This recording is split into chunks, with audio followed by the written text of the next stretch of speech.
Warahmatullahi wabarakatuh. Selamat datang kembali pemirsa di channel yang paling bermanfaat di atas muka bumi ini. Stok oksigen menipis. Lalu bagaimana solusinya para pemirsa? Wow, ini masalah yang sangat besar ya. Artinya ketika kasus menanjak, ini dibutuhkan solusi yang pas sebenarnya untuk bagaimana agar stok oksigen ini bisa terpenuhi. Nah, pemerintah akan membuka opsi impor ya. Nah, kalau kita lihat ya, Tersediaan oksigen dan alat kesehatan lainnya terus menipis. Beberapa lokasi penjual oksigen diserbu oleh masyarakat.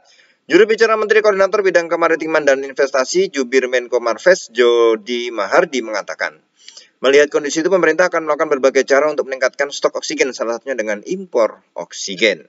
Kita menyadari oksigen terbatas, maka dari itu pemerintah akan terus mengusahakan dan mencari jumlah oksigen secara maksimal dengan berbagai cara, baik di industri lokal maupun menyiapkan opsi impor oksigen. Nah, ini memang betul-betul darurat para pemirsa. Artinya begini loh ya, ketika rumah sakit banyak yang membutuhkan oksigen. Nah, ini masyarakat sendiri juga banyak yang membeli. Nah, ini makanya butuh penanganan ya yang serius dari pemerintah.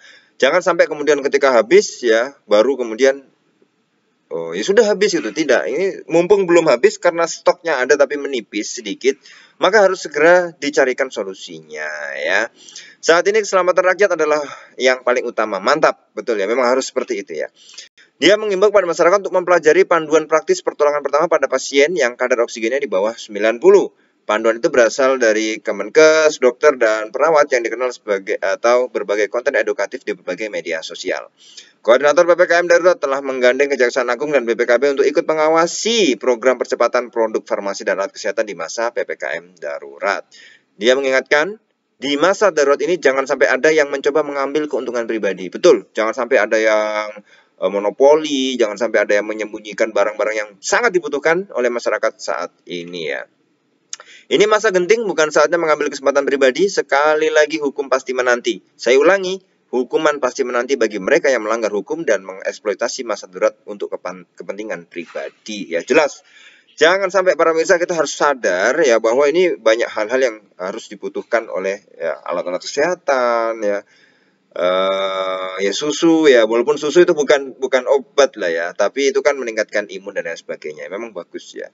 Itu juga harus tersedia, jangan sampai ada yang menimbun. Nah, itu ya bagi para pemirsa ya yang mengetahui ada yang menimbun, segera laporkan karena ini adalah kepentingan utama daripada masyarakat. Dia juga meminta masyarakat untuk tidak panik memborong oksigen di pasaran. Jika tidak ada kepentingan merawat pasien COVID-19, maka lebih baik untuk tidak membeli oksigen ya. Jadi mengingatkan pemerintah dan lembaga penegak hukum akan mengawasi peredaran oksigen di lapangan. Jika ada yang melakukan penimbunan, terancam untuk dihukum. Jangan menimbun oksigen, kita prioritaskan untuk menyelamatkan nyawa saudara kita saat ini. Distributor dan pelaku penimbun oksigen dan obat-obatan penting untuk perawatan COVID-19 adalah musuh masyarakat ya.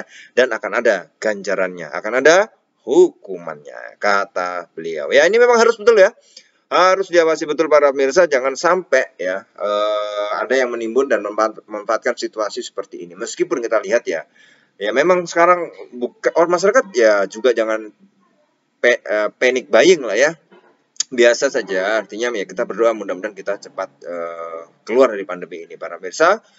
Ya, ini adalah situasi yang betul-betul bagaimana kita harus saling bantu-membantu, saling gotong royong. Jangan ada yang mengambil keuntungan pribadi dalam masalah ini. Terima kasih para pemirsa, kita berdoa mudah-mudahan pandemi cepat selesai. Amin. Allahumma amin. Dibanyakin sholawatnya ya. Jangan lupa kita berdoa, juga berikhtiar, kita bermunajat kepada Allah Subhanahu wa taala ya.